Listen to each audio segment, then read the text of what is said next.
গেছিলাম, কাজ থাকতে আসার পর আমাকে বলছে যে কোথায় তুমি কোথায় আমার ননদ বলছে যে কোথায় গেছিলে। আমি বললাম যে কোথায় যাবো, আমি তো কাজে গেছিলাম। বলছে ও ফাঁড়ি থেকে ডেকেছে।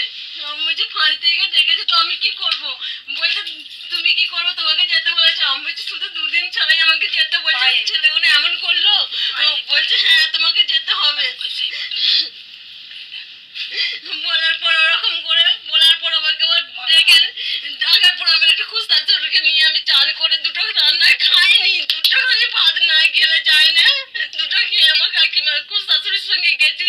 যাওয়ার পর বলছে যে তোমরা দিনকে তোমরা আমার খুস্তাচুরির সঙ্গে মুখে মুখে যাবো যে আমরা খাইনি, কাজে যাচ্ছি। খেয়ে বলছি তোমাকে খেয়ে আসতে বারণ করা হয়েছে নাকি? আমরা কাকিমা বলছে যে দুদিন ছাড়াই যে আপনি ডাকবেন, কি করে বুঝবো যে খেয়ে আসতে হবে কি না খেয়ে আসতে হবে? বলে তার সঙ্গে মুখে মুখে খুব হচ্ছে, তাকেও খুব বলছে উল্টো পাল্টা করে। বলছে দেখবেন মেয়ে পুলিশ নিয়ে এসে কেমন ঘাট ধরে ঢুকিয়ে দেবো, রুলের ঘা খেয়েছো এমন করে বলছে। সে বলছে শুধু আমাদের ছেলেরা কিছু জিনিস ঘুরায়নি আর আপনি এইভাবে বলছেন। তো বলার পর তারপর কি হচ্ছে যে এত মাছ। তারপর আমাকে বললো যে তোমাকে থানায় যেতে হবে। আমি বললাম ঠিক আছে, আমার ছেলে তো ঘুরাই না, আমি থানাতেই যাবো। থানাতে যাওয়ার কথা বলার পর আমাকে কি করেছে, নিয়েছে মেরে। যাবো বললে ভালো হবে, আমাদের পুলিশরা দিয়ে আসবে, আবার নিয়ে আসবে। আমি নিয়ে আসবার পর আমাকে বলছে যে ওই কথায়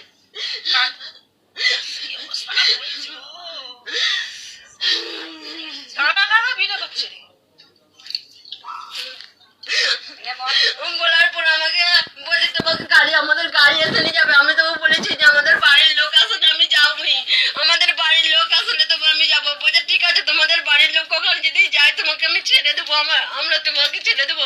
এমনটা কি বলছে যে স্যার নিয়ে গেছে, স্যারের সঙ্গে আপনাকে ফোন করলে আপনাকে আবার গাড়ি করে দিয়ে যাবে। আমি বলছি ঠিক আছে তাহলে আমি যাবো। বলতে আমি গেছি, যাওয়ার পর অমন করে আমাকে সেখানে যে বলছে আমাকে আগে মেরেছেন। মারার পর বলছে কি বলবে না তো, মার খেলে তবে বুঝবেন, যত রাত হবে তত আপনি বুঝতে পারবেন যে থানা পুলিশের কেমন ঘা।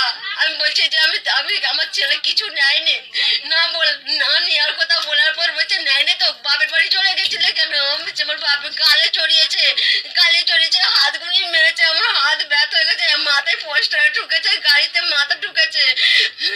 মাথা ঢুকার পর আমাকে বলছে কেমন হলো? তারপর আমি বলছি না আমার ছেলে নেয়নি। তারপর আমাকে আবার ফাঁড়িতে নিয়ে গেছে, এখানে নিয়ে এসেছে, আমার শাশুড়ি দিনকে তুলেছে। আমার শাশুড়ি দিনকে ডাকছি বলে বলছি আমার পাশের লোককে ডাক